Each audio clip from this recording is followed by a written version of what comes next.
From the moment he saw Elvis, Tom Petty wanted to be a musician.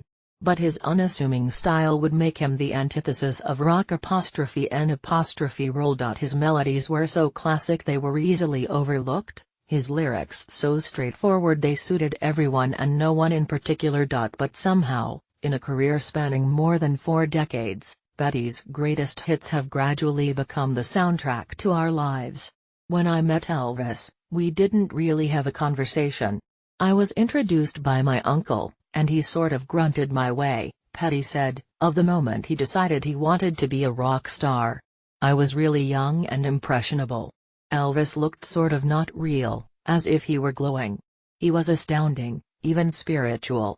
He was everything Petty wasn't. Tom Petty dies at age 66 after cardiac arrest. Petty's weird, delicate features made him look more suited to walk the streets of Camden in the 1970s than his hometown of Gainesville, Florida. His love for the Beatles, the Byrds and the Rolling Stones made him a classicist at heart, while his American roots made him a troubadour of his nation's fading dream. The rock and roll star is probably the purest manifestation of the American dream, Petty said upon his 2002 induction into the Rock and Roll Hall of Fame.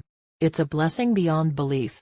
Petty was born in 1950, when rhythm and blues was taking over America and spreading to Britain. He grew up listening to rock and roll's pop aftershock during the 1960s and used his inspirations to co-create a subgenre which sang of rebels and refugees in an authentic way. Heartland rock, as it became known, was later immortalized by the likes of Bruce Springsteen and John Mellencamp. Like Petty himself, it was a mixture of the Southern American sound with 1960s British rock. Its motifs, though, had neither the fatalistic sadness of country music nor the defiance of classic rock. It was blue-collar music for the everyday man. The antithesis of rock ''N''. From his time with Mudcrutch in the early 1970s to his decades with the Heartbreakers and even his solo career, Tom Petty dedicated his songs to bad boys and girls with broken hearts.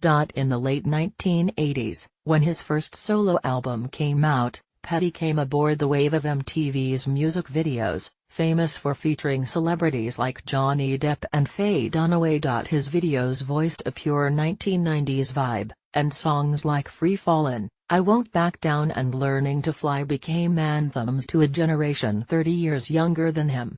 Free Fallin' is a very good song, he told Esquire. Maybe it would be one of my favorites if it hadn't become this huge anthem.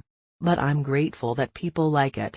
Before that, he had influenced older crowds by teaming up with his good friends Bob Dylan, George Harrison, Roy Orbison and Jeff Lynne in the 1980s king of superbands the Traveling Wilburys.